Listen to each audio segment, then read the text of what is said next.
నిన్ను లవ్ చేస్తున్నాడు కాబట్టే పింక్ కలర్ కారును తీసుకొచ్చాడని అన్వితతో పాప తల్లి అండంతో అన్విత ఆలోచనలో పడిపోయింది.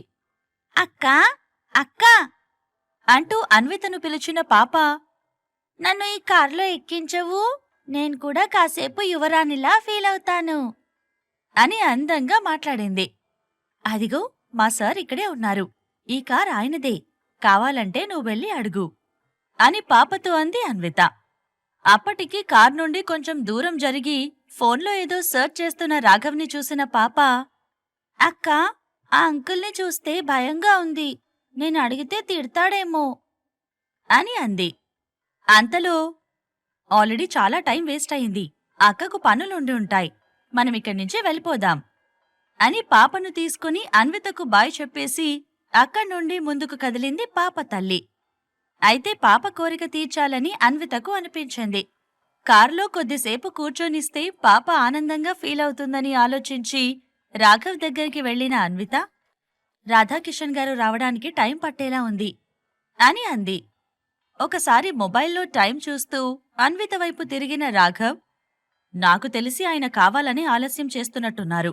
జనరల్గా కొంచెం డబ్బు పేరు ఉన్నవాళ్లు చెప్పిన సమయానికి రారు, లేటుగా వస్తేనే బిజీగా ఉన్నారని వెయిట్ చేసేవాళ్ళనుకుంటారని ఫీలవుతారు. రాధాకిషన్ కూడా అలాంటి మనిషే అనుకుంటా అని అన్నాడు.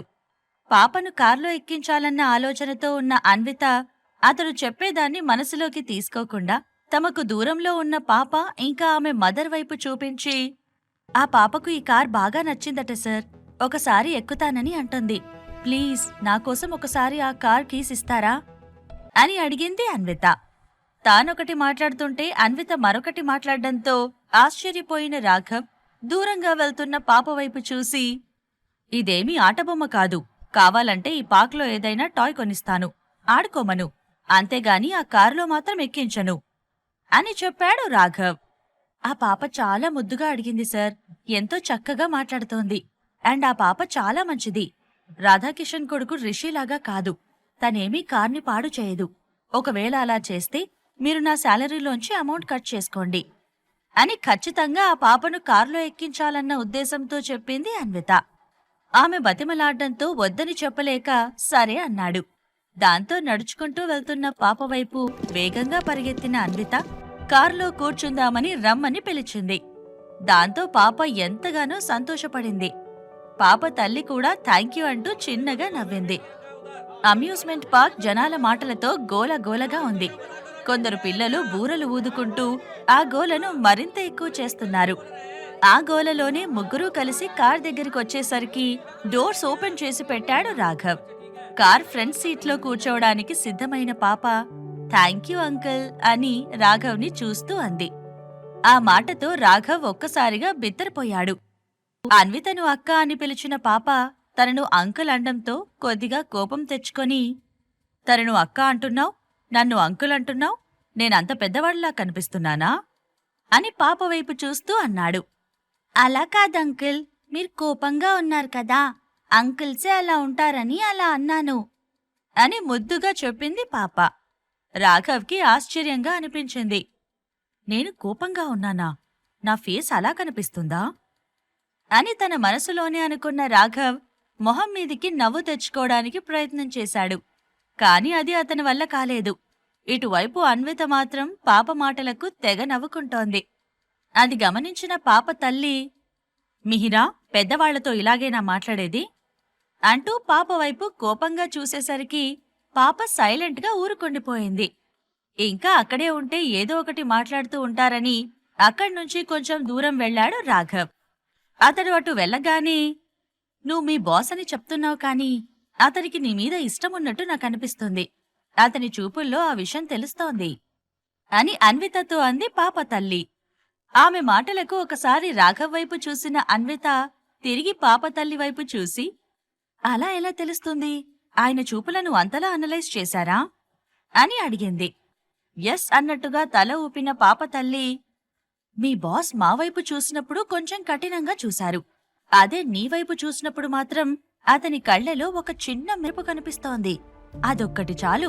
అటువైపు తిరిగింది. ఆ కారులోంచి మొదటగా రిషి దిగాడు. ఆ తర్వాత అవినాష్, లాస్య, జయశ్రీ, రాధాకిషన్ ఒక్కొక్కరుగా దిగారు. వీళ్ళందరూ వచ్చారేంటి అని మనసులో అనుకున్న అన్విత వాళ్లవైపే చూస్తోంది.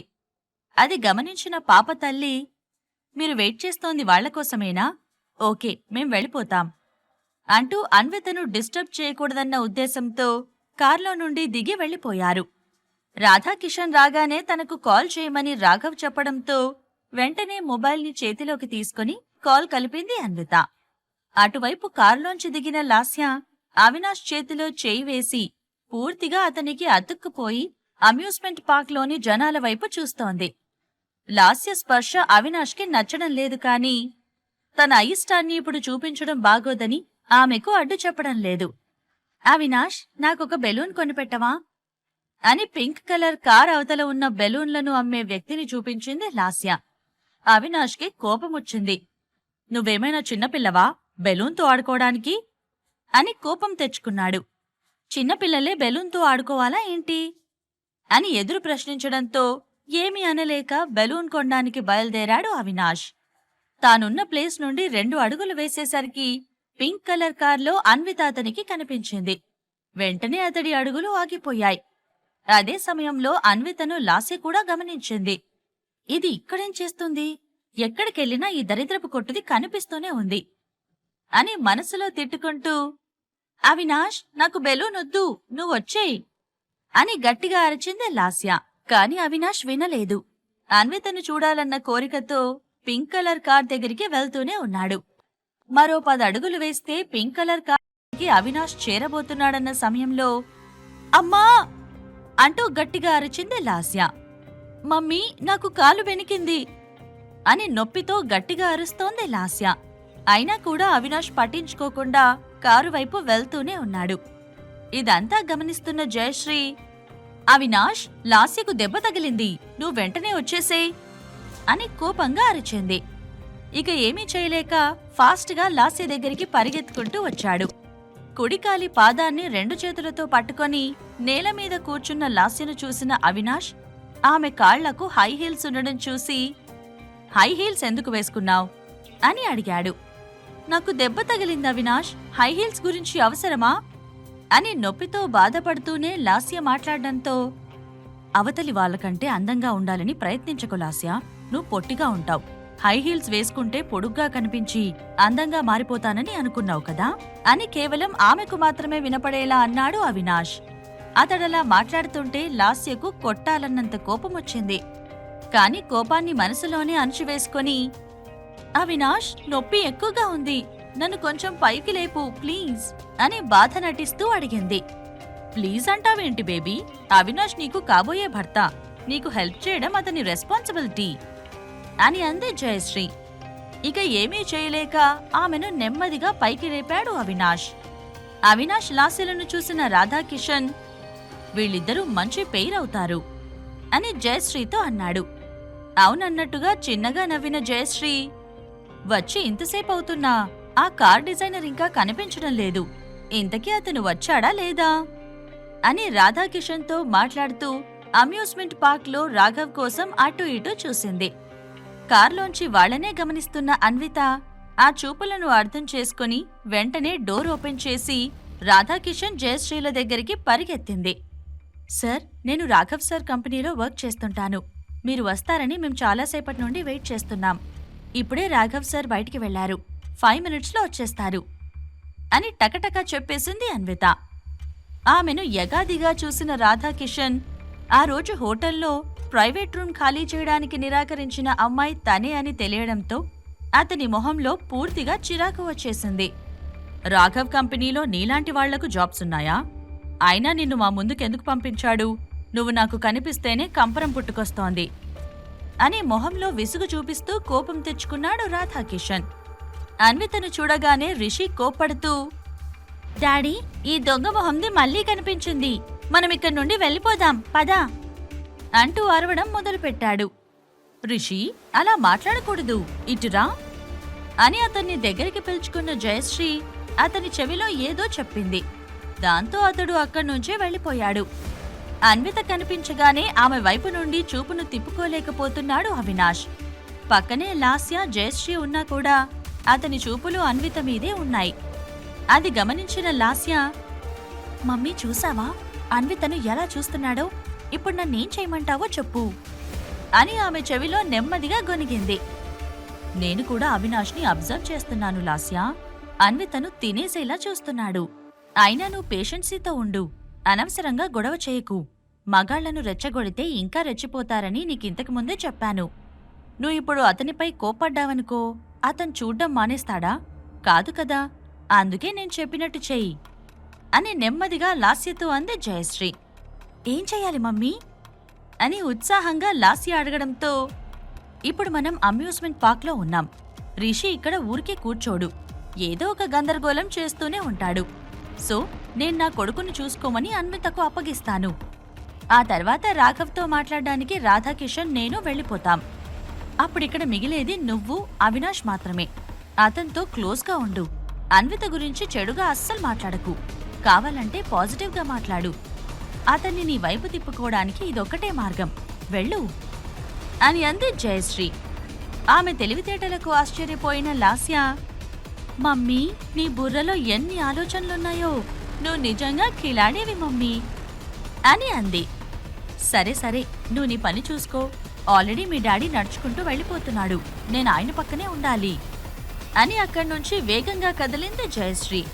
అప్పటి వరకు తన పక్కనే ఉన్న జయశ్రీ సడన్గా మాయమవడంతో వెంటనే వెనక్కి తిరిగి చూశాడు రాధాకిషన్.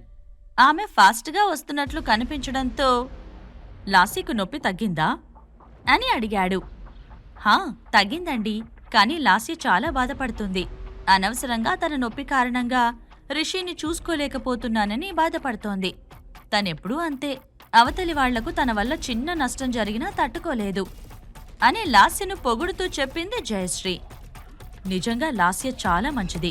కానీ నాకొకటే బాధగా ఉంది.